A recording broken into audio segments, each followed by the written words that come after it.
नमस्कार, हमर छत्तीसगढ़ में आपका स्वागत है। मैं हूं आपके साथ भावना त्रिपाठी। रुक करेंगे प्रदेश की तमाम बड़ी खबरों की ओर। केंद्रीय राज्य मंत्री तोखन साहू एक दिवसीय दौरे पर गौरेला पेंड्रा मरवाही जिला पहुंचे, जहां उन्होंने बीजेपी के सदस्यता अभियान की समीक्षा की। इसके साथ ही उन्होंने कार्यकर्ताओं से मुलाकात भी की। इस दौरान मीडिया से बातचीत करते हुए उन्होंने बताया कि बीजेपी में हर 6 वर्ष में ये सदस्यता अभियान चलता है, जहां सभी लोग सदस्यता लेते हैं। इसके साथ ही उन्होंने कहा कि प्रधानमंत्री नरेंद्र मोदी ने सदस्यता लेकर शुरुआत की है। बीजेपी में 6 वर्ष के बाद अपने आप सदस्यता समाप्त हो जाती है, उसके बाद नए सदस्यता अभियान की शुरुआत होती है।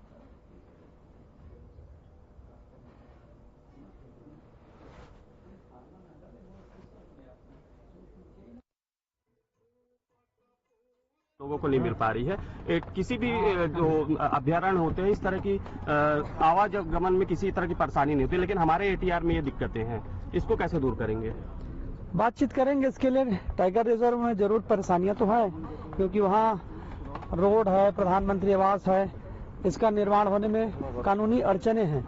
अब वो उन अड़चनों को बातचीत करके दूर करने का प्रयास करेंगे। 30 से ज्यादा नक्सली मारे गए हैं, कैसे देखते हैं इसे छत्तीसगढ़? आने वाले समय में नक्सल मुक्त प्रदेश होगा हमारा जो छत्तीसगढ़ प्रदेश है। नक्सल जो है समाज के विकास में बाधक है, प्रदेश के विकास में बाधक है।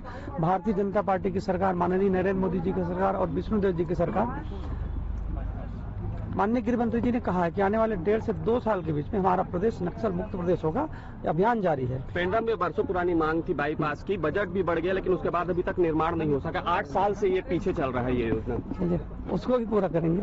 शहरी विकास प्रधानमंत्री आवास आने में काफी समय लग रहा है, आप उसके मंत्री हैं, जिले में समस्या ग्रामीण क्षेत्रों के लिए जारी हो गया है, राशि माननीय प्रधानमंत्री जी जारी कर दे हैं। उसके लिए भी गाइडलाइन, ताकि ज्यादा से ज्यादा लोगों को इसका लाभ मिल सके, इसके लिए गाइडलाइन जारी होगा बहुत जल्दी। जो माननीय प्रधानमंत्री जी ने कहा है ग्रामीण क्षेत्रों के लिए तो जारी हो ही। प्रधानमंत्री किसान सम्मान निधि योजना के तहत 5 अक्टूबर को प्रधानमंत्री नरेंद्र मोदी ने महाराष्ट्र के वाशिम से योजना की 18वीं किस्त जारी की। इस योजना के तहत 9.4 करोड़ से अधिक लाभार्थी किसानों को कुल 20,000 करोड़ से अधिक की धनराशि ट्रांसफर की गई। बता दें कि पीएम किसान योजना के माध्यम से किसानों को सालाना 6,000 की आर्थिक सहायता दी जाती है, जो 3 बराबर किश्तों में दी जाती है। इस योजना का उद्देश्य किसानों की आर्थिक मदद कर उन्हें खेती बाड़ी के लिए आवश्यक साधन उपलब्ध कराना है, जिससे उनकी आय में सुधार हो सके। भव्य सभान संपूर्ण देशाची उपस्थित मारगोर भाई याडी बहना सेन जय देवालाल, जय देवालाल। महाराष्ट्र के गवर्नर सीपी राधाकृष्णन जी, यहाँ के लोकप्रिय मुख्यमंत्री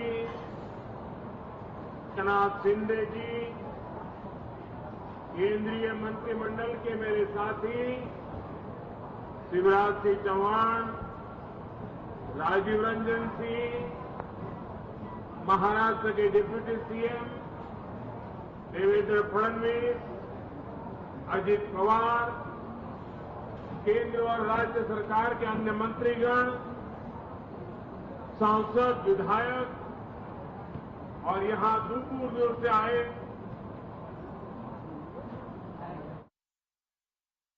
नक्सल प्रभावित नारायणपुर जिले से बड़ी खबर सामने आ रही है, जहां नारायणपुर तेवाड़ा की सीमा पर नेंदुर थुलथुली ग्राम के जंगलों में पुलिस और नक्सलियों के बीच मुठभेड़ में जवानों ने 36 नक्सलियों को मार गिराया है। वहीं जवानों ने मारे गए 28 नक्सलियों के शव भी बरामद किए हैं। इसके साथ ही सुरक्षा बलों ने AK-47, SLR सहित भारी मात्रा में हथियार जब्त किए हैं। इसको लेकर मुख्यमंत्री विष्णुदेव साय ने कहा है कि ये मुठभेड़ जिले के अबू झमार क्षेत्र में हुई। उन्होंने बताया कि नारायणपुर और दंतेवाड़ा जिले की सीमा में स्थित अबू झमार क्षेत्र में माओवादियों की उपस्थिति की सूचना मिलने पर नारायणपुर और दंतेवाड़ा जिले से सुरक्षा बल के संयुक्त दल को नक्सल विरोधी अभियान के लिए रवाना किया गया था।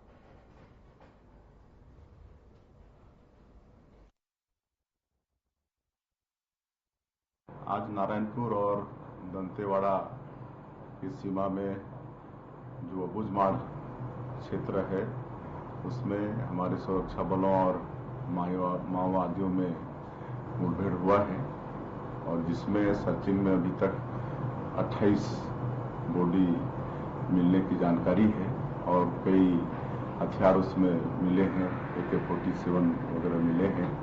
और मैं समझता हूं कि अब तक का ये बहुत बड़ा ऑपरेशन हुआ है और इस सफलता के लिए मैं अपने जवानों को बहुत बहुत बधाई देता हूं। उनके मतलब साहस को हम नमन करते हैं और हम पहले से ही माओवादियों से कहते आए हैं कि वो लोग हिंसा का रास्ता को छोड़ के विकास की मुख्यधारा से जुड़े और अब डबल इंजन सरकार के कारण हम लोग मजबूती के साथ लड़ रहे हैं और माओवाद अंतिम सांस गिन रहे हैं और बहुत जल्दी छत्तीसगढ़ में शांति स्थापित होने वाली है।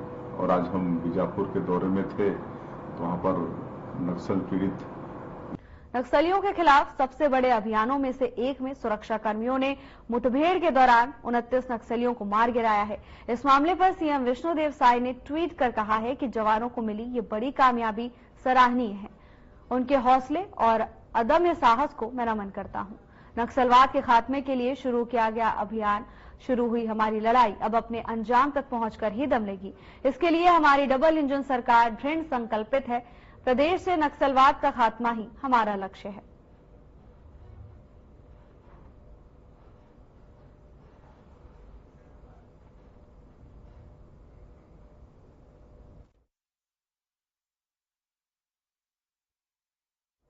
रायपुर में नक्सलियों से मुठभेड़ में घायल डीआरजी के जवान रामचंद्र यादव से मिलने डिप्टी सीएम विजय शर्मा श्री नारायण अस्पताल पहुंचे। इस दौरान उप मुख्यमंत्री ने घायल जवान से उनका हालचाल जाना। इस मौके पर उप मुख्यमंत्री शर्मा ने घायल जवान से घटना की जानकारी भी ली। तो वहीं इस दौरान उप मुख्यमंत्री विजय शर्मा का बयान सामने आया। उन्होंने कहा कि मुठभेड़ में 28 नक्सलियों के शव बरामद हुए हैं। सर्चिंग ऑपरेशन अभी भी जारी है। उस क्षेत्र में नक्सलियों की कमर टूट गई है, पूरी कंपनी खत्म हो गई है। इसके साथ ही उन्होंने कहा कि वो नक्सलियों से कहना चाहते हैं कि सभी को घर पर वापस आना चाहिए।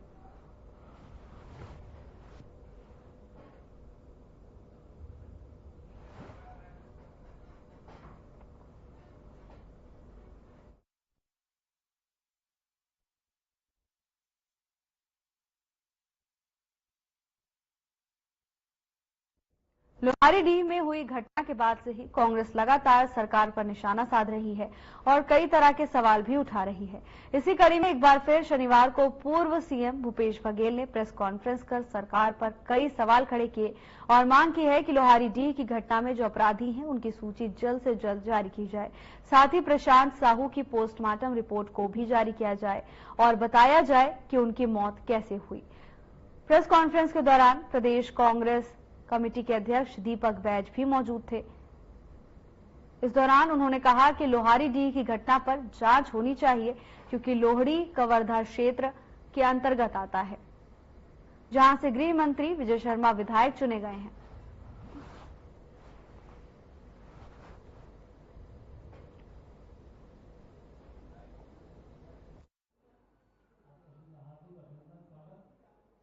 किया जा रहा है। विशेषकर गृहमंत्री जब गए तो उस बच्ची से स्पष्ट रूप से उन्होंने कहा कि तुम बहुत ज्यादा मोबाइल पे वीडियो में बात कर रहे हो और प्रेस कॉन्फ्रेंस में बात कर रहे हो, लेकिन एक्चुअली अगर देखा जाए वास्तव में वो बच्ची जो घटना को सिर्फ समझ रही है, उसके बाद न उनको राजनीति की समझ है, न कानून की समझ है, न ही अन्य चीजों की समझ। मैं दोहरा देना चाहता हूँ, ये लोहारीडीह कवर्धा जिले में है। कानून व्यवस्था जो दिल्ली है वो सचरू साहू के कथित आत्महत्या को लेकर चाहिए। और जबकि गाँव में परिवारों को कहना है कि ये आत्महत्या नहीं हत्या है, और इससे आक्रोश बढ़ा एक आदमी एक व्यक्ति को शक पैदा हुआ और उसके ग्रामीणों ने उसके घर को जला दिया और रघुनाथ साहब की मृत्यु हो गई।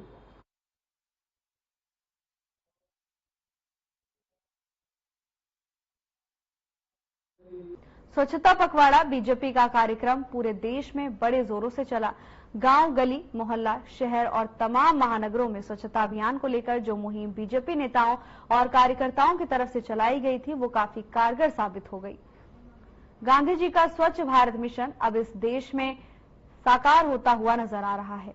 इसे लेकर बीजेपी नेता अशोक बजाज का कहना है कि प्रधानमंत्री नरेंद्र मोदी के नेतृत्व में आज देश का नागरिक आसपास कूड़ा करकट भी देखता है तो उसे वो खुद ही साफ कर देता है और 10 सालों में ये बदलाव आया है।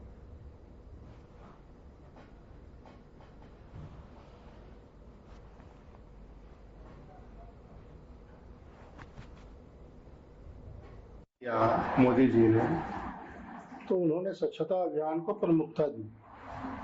अपने पहले ही संबोधन में उन्होंने कहा कि हर नगर गांव सब स्वच्छ होना चाहिए। स्वच्छता अभियान के 10 साल पूरे हो गए हैं और इन 10 वर्षों में हमने देखा कि आज अगर गांव में, शहर में, गलियों में, चौबारों में साफ सफाई कहीं दिखती है तो उसका एक कारण ये है कि अब लोगों में स्वच्छता के प्रति जागरूकता आई है। पहले लोग कहीं भी कूड़ा करकट फेंक देते थे, लेकिन अब 10 बार सोचते हैं कि कूड़ा करकट कहाँ फेंकें। तो ये जो स्वभाव और नई संस्कृति विश्व प्रसिद्ध ऐतिहासिक बस्तर दशहरा को निर्विघ्न संपन्न कराने के लिए शुक्रवार शाम को जोगी बिठाई की पूजा विधान सिरासर भवन में पूरी की गई। बता दें कि ऐतिहासिक बस्तर दशहरा पर्व को निर्बाध रूप से संपन्न करवाने के लिए जिले के भानपुरी तहसील के छोटे आमाबाल निवासी पारंपरिक रूप से अनूठी और सर्वाधिक महत्वपूर्ण रस्म को निभाते हैं, जो दशहरा पर्व को निर्विघ्न संपन्न करवाने के लिए नियत दिवस तक कठोर उपासना में लीन रहते हैं। इस ऐतिहासिक बस्तर दशहरा पर्व में जोगी बिठाई विधान के मौके पर जगदलपुर के विधायक किरण देव सहित क्षेत्र के अन्य जनप्रतिनिधि और बड़ी संख्या में श्रद्धालु गणमान्य नागरिक मौजूद रहे। बहुत ही महत्वपूर्ण अंग है और विश्व प्रसिद्ध 75 दिवस तक चलने वाला यह विश्व विख्यात हमारा बस्तर का दशहरा अभी भी अपनी परंपराओं को समेटे हुए है। रियासत काल से मैं तो ये कहूंगा कि 1414 उस समय से ईस्वी से और दशहरा के सभी विधानों में सबसे प्रथम हमारे काचन गादी पर्व जो होता है, जिसमें एक कुंवारी कन्या और राज परिवार के सदस्य को हमारे माला देकर और उनको दशहरा की अनुमति प्रदान करती है और उसी दिन से दशहरा का पर्व प्रारंभ हो जाता है। लेकिन डेरी गड़ाई और अन्य सभी विधान पाठ यात्रा से ये प्रारंभ होता है। 75 दिनों तक लगातार विभिन्न विविधाओं से होकर ये गुजरने वाले दशहरा का जोगी बैठाई रस्म भी एक बहुत महत्वपूर्ण है और बड़े अमावाल से लगातार परंपरागत रूप से और वहाँ के एक परिवार के सदस्य यहाँ पर 9 दिन तक बिना अन्न जल ग्रहण किए हुए और यहाँ पर नीचे बैठते हैं, उनको ऊपर से वो कर दिया जाता है, ढक दिया। गौरेला पिंडरा मरवाही जिले के मंगली बाजार चौराहे में अतिक्रमण हटाने की कार्रवाई के विरोध में व्यापारियों ने दुकानें बंद कर विरोध जताया है। इस दौरान व्यापारियों ने जमकर गौरेला नगर पालिका और प्रशासन के खिलाफ नारेबाजी की। व्यापारियों का कहना है कि त्योहारों के समय में नगर पालिका और प्रशासन के द्वारा व्यापारियों को जानबूझकर परेशान किया जा रहा है। व्यापारियों का बढ़ता आक्रोश देख पिंडरा रोड एसडीएम अमित बेग और एडिशनल एसपी ओम चंदेल मौके पर पहुंचे।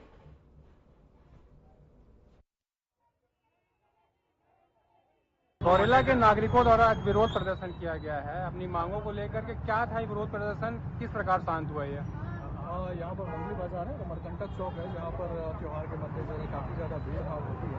तो कुछ दुकान होते हैं जो सामानों को अपने बाहर निकाल करके, टेबल में भी सामान बाहर निकाल कर रहे हैं, तो आज उनके खिलाफ में नगर पालिका के साथ मिलकर के कार्रवाई की गई थी और इसमें कुछ लोगों के खिलाफ में जुर्माने की भी कार्रवाई की गई। 5-5 की जगह 3 लोगों के खिलाफ में जुर्माना लगाया था। व्यापारियों का यही कहना था कि अभी त्यौहार के मद्देनजर इस तरह की कार्रवाई न की जाए करके, और इस पर हम लोगों ने उनको समझाइश भी दी हुई कि अपना जो सामान है वो सड़क। पहला जो मंगली बाजार है वहाँ व्यापारियों द्वारा जो नगर पंचायत की जो कार्रवाई हुई, एक व्यवस्था बनाने के लिए कि त्योहारी सीजन में यातायात जाम ना हो और आम जनता की सुविधा और सारी चीज़ें अच्छे से चलें, किंतु कुछ चीज़ें ऐसी आई कि कुछ व्यापारियों ने इस कार्रवाई का विरोध किया है। हम उनसे बातचीत कर रहे हैं और आने वाले दिनों में भी हम उनसे बात करके एक सकारात्मक समाधान इसका निकालेंगे और आपसी समन्वय से सारी चीज़ें आगे व्यवस्थित होंगी, ऐसी हमें उम्मीद है। त्योहार में इस तरह की कार्रवाई कितना जायज़ है मानते हैं? देखिए, चाहे त्यौहार हो या आम दिन, सभी समय एक अच्छी व्यवस्था बनाने के लिए एक निरंतर प्रयास चलते रहना चाहिए और इसी से जो है व्यवस्था दुरुस्त। दबाव लगातार क्या किसी वैकल्पिक प्रयोग की कोई शुरुआत की जाएगी क्या, क्योंकि दबाव लगातार बढ़ रहा है? देखिए, निश्चित रूप से रायपुर के साइंस कॉलेज मैदान में सैन्य प्रदर्शनी के शुभारंभ के मौके पर कार्यक्रम का आयोजन किया गया, जिसमें सीएम विष्णुदेव साय ने शिरकत की। इस मौके पर जहां झांकियां प्रस्तुत की गई, तो वहीं दूसरी तरफ सीएम साय ने कार्यक्रम में मौजूद लोगों को संबोधित भी किया।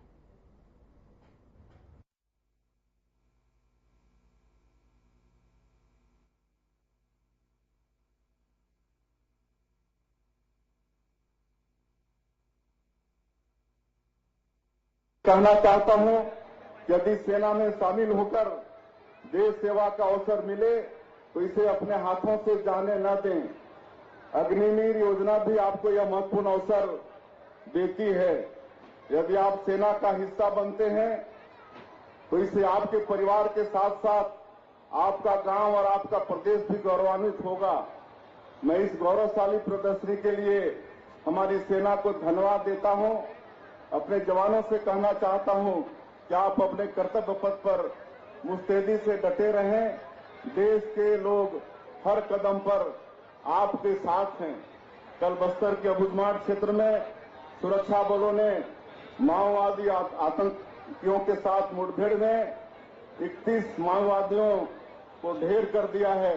मैं इस बड़ी सफलता के लिए सुरक्षा बलों के जवानों को बधाई देता हूं, उनके साहस को सैल्यूट करता हूं। पिछले 9 महीने के दौरान हमारे जवानों ने माओवादी आतंकवाद के खिलाफ लगातार बड़ी सफलताएं हासिल की है। अब तक 191 माओवादी आतंकियों से ज्यादा को ढेर किया जा चुका है। बस्तर में आ रहे बदलाव का यह संकेत है कि बस्तर के युवा बड़ी संख्या में सुरक्षा बलों में शामिल होकर माओवादियों को खदेड़ रहे हैं।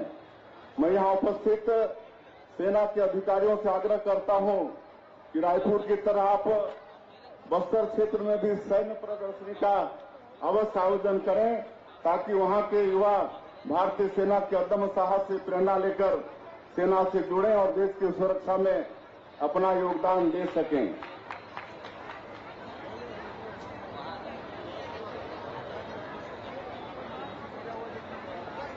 बहुत से लोगों की मांग आई है।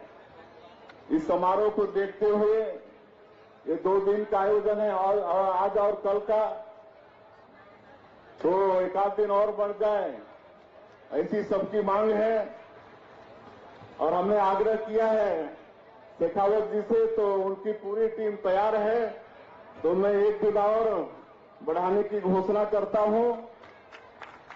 ये 5 और 6 ये 7 तक रहेगा। और चूंकि धूप काफी तेज है, जिला प्रशासन यहां छाया की व्यवस्था की थी, लेकिन इंडियन फिलहाल के लिए बस इतना ही। जल्द हाजिर होंगे नई अपडेट्स के साथ। नमस्कार।